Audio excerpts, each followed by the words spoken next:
Hi everyone, welcome to the Gyan Ganga with पूजा। दोस्तों, आज का जो टॉपिक है वो है how to calculate electricity bill. हम इलेक्ट्रिसिटी बिल को कैसे कैलकुलेट करें। ये बहुत बड़ी समस्या होती है आम जनता के सामने, क्योंकि नहीं आइडिया होता कि कैसे कैलकुलेट किया जाए। तो आज हम इसे बताते हैं। Let's start. तो अब हम कैसे जाने, उसके लिए हम एक एग्जाम्पल ले लेते हैं। बाय द वे, मेरे घर में एक पंखा है जो कि 200 वाट का है, एक फ्रिज है जो कि 500 वाट का है, और एक एलईडी बल्ब है जो कि 20 वाट का है। अब वो 5 घंटे तक लगातार चला। उसके बाद अब मुझे जानना है कि टोटल बिजली का बिल मेरा कितना आया होगा। तो मैं कैसे कैलकुलेट करूँगी, चलिए बताते हैं। उसके लिए हमें सबसे पहले जो हमारे एसेट्स थे 200 वाट प्लस 500 वाट प्लस 20 वाट, तीनों को हम पहले कैलकुलेट कर लेंगे। तो हमने 200 प्लस 500 प्लस 20 कैलकुलेट किया, तो ये हमारा आ गया 720 वाट। अब हम पहले एनर्जी निकालेंगे कि कितनी एनर्जी टोटल हमारी निकली। ठीक है, अब एनर्जी का हम इसके लिए फॉर्मूला लगाएंगे। अब एनर्जी का फॉर्मूला क्या होता है? Power into time. जितनी पावर हमारी लगी और जो टाइम लगा। ठीक है, अब पावर क्या थी हमारी? पावर आई हमारी 720 वाट, हमने वो कर लिया। और टाइम कितने घंटे का है? 5 आवर्स का इनटू 5, ये हो गया।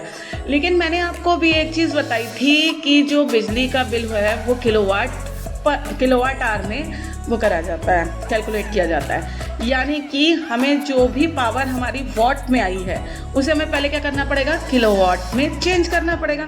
तो हम अभी से चेंज कर लेते हैं, बाद में चेंज करने की जगह। तो उसके लिए हमें क्या करना पड़ेगा? जो 720 वाट आया था, अब उसको हम 1000 से जब डिवाइड कर देंगे, है ना, तो हमारा किलोवाट आ जाएगा, है नहीं है?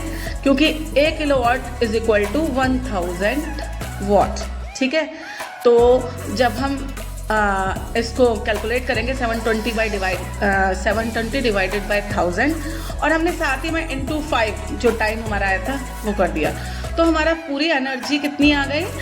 पूरा जब हम इसको सॉल्व करते हैं तो 18/5 18/5 हमारी एनर्जी आई।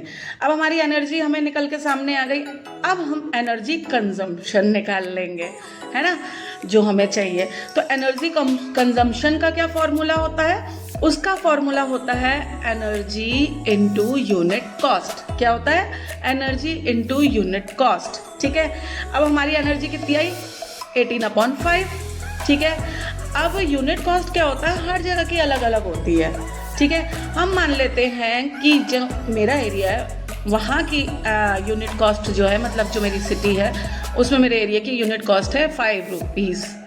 ठीक है, तो अब क्या है, मेरा एनर्जी कितनी आई थी? 18/5, और यूनिट कॉस्ट है इनटू 5। इसे मैंने जब सॉल्व किया तो कितने रुपए निकल के आ गए? 18 रुपीज़। यानी कि 720 वाट जो मेरी पावर कंजम्पशन हुई थी 5 घंटे तक, तो मेरा बिजली का बिल कितना हुआ उसमें? 18 रुपये। है ना, कितना सिंपल निकालना, और हम लोग कितना परेशान होते हैं। तो आज के लिए इतना ही। कोई और टॉपिक हो जिस पे भी आपको जानकारी चाहिए हो तो मुझे कमेंट बॉक्स में कमेंट कर सकते हैं। Okay, bye bye.